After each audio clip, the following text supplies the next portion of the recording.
ఇప్పుడు చేతగాని సన్నాసులు ఉంటారు చాలా మంది, పనికిమాలిన విధవులు ఉంటారు కొంతమంది, నీచులు నికృష్టులు దరిద్రులు తయారయ్యారు ఈ మధ్య సోషల్ మీడియా వచ్చిన తర్వాత. చిరంజీవి ఆయన వివాదరహితుడు. అసలు ఎవరు ఏమన్నా తిట్టుకున్నా ఆయన్ని డైరెక్ట్గా తిట్టినా చిరంజీవి గారు ఏమంటారు పాపం. ఎప్పుడు కూడా ఆ వ్యక్తులను కించపరచుడు. ఒకవేళ పొరపాటు వాళ్ళు ఎప్పుడైనా తారసపడినా నవ్వుతూ పలకరించి ఆలింగనం చేసుకునేటటువంటి మహానుభావుడు చిరంజీవి. అలాంటి చిరంజీవిని కూడా ట్రోలింగ్ చేస్తున్నారంటే నిజంగా వాళ్ళని ఏ చెప్తుందా కొట్టాలో అర్థం కావట్లే. ఈ వైసీపీ ఆ శ్యామల అనే ఆడది, ఆ మహాపతివ్రత ఏమొచ్చిందని ఆడవాళ్ళు ఏముంది, ఆడవాళ్ళు వారసులు గారా కాకపోవడం ఏంటమ్మా, ఆడవాళ్ళు వారసులు గారిని ఎవరు చెప్పారు? 50 మంది వారసులు ఉన్నారు. ఒక మగవాడిని సరదాగా అన్నాడు, ఒక మగపిల్లని ఎవరా బాబు అని. దానికి కూడా ట్రోలింగా? నీ బతుకు ఏం బతికే బాబు, కొంచెం మంచి బతుకు, నిజాయితీగా బతుకు, నీతిగా బతుకు. మీ జోలికైనా వచ్చాడు చిరంజీవి? ఆయన మీలాంటి నీచుల జోలికి ఆయన ఎందుకు వస్తాడు? లేకుండా వచ్చే పనికి మళ్ళీ ఎందుకు మాట్లాడుతుంది?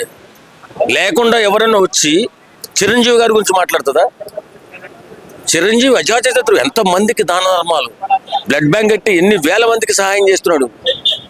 ఆక్సిజన్ సిలిండర్లు 30 కోట్లు పెట్టి తెచ్చి కరోనాలో మన అందరినీ కాపాడి సినిమా ఇండస్ట్రీ మొత్తం ఆకలితో అలమటెత్తుంటే అందరికీ ఎంతో సాయం చేశాడు ఆయన.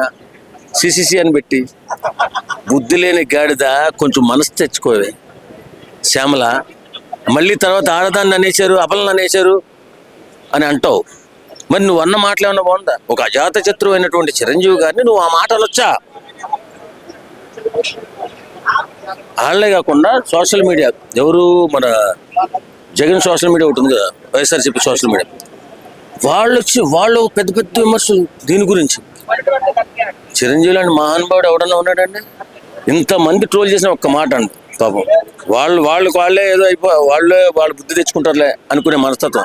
అలాంటి మహానుభావుడు ఎవడన్నాడో ఆడు కాలగర్భంలో కలిసిపోవడం ఖాయం, నాశనం అయిపోవడం ఖాయం. రసికుడు అని చెప్పేసి ఆ ఊళ్ళో అనేవారు. ఆయన ఎంతవరకు రసికత్వం చేసాడో ఎవరికి తెలియదు, చిరంజీవి గారికి కూడా తెలియదు. అందుకనే సరదాగా ఎట్టకారంగా నవ్వుకుంటారని ఒక జాగ్రత్త, మా తాత బుద్ధులు నాకు రాలేదు అని ఏదో చెప్పుకుంటా ఉంటారు. అప్పుడు వాళ్ళ తాతగారి ఊర్లో రసికుడు అని చెప్పుకునేవారు ఆయన్ని. అలా ఉండిపోయాడు సరదాగా అతను. ఎప్పుడు మాట్లాడితే బూతులు మాట్లాడడం, ఇలాంటి సరదా బూతులు. అందుకని అతనికి చెడ్డ పేరు వచ్చింది కదా. నలుగురు ఉంచుకుంటే నలుగురు ముగ్గురు చేసుకుంటే తెలియదు మనకి, చేసుకోలేదు. అలాగే ఉండేవాడట. దాని గురించి ఏం ట్రోలింగ్ ఉంది? సోషల్ మీడియాలో అట్లా మాట్లాడి అవును. కొన్ని అవును, ట్రోల్ చేసి వాళ్ళు ట్రోల్ చేస్తూ ఉంటారు. కానీ అలాంటి మనిషిని సరదాగా ట్రోల్ చేస్తే పర్వాలేదు. చిరంజీవి లాంటి మనిషిని నీచంగా మాట్లాడి తక్కువ చేసి మాట్లాడితే వాడు పతనం వాడు కోరుకున్నట్టే.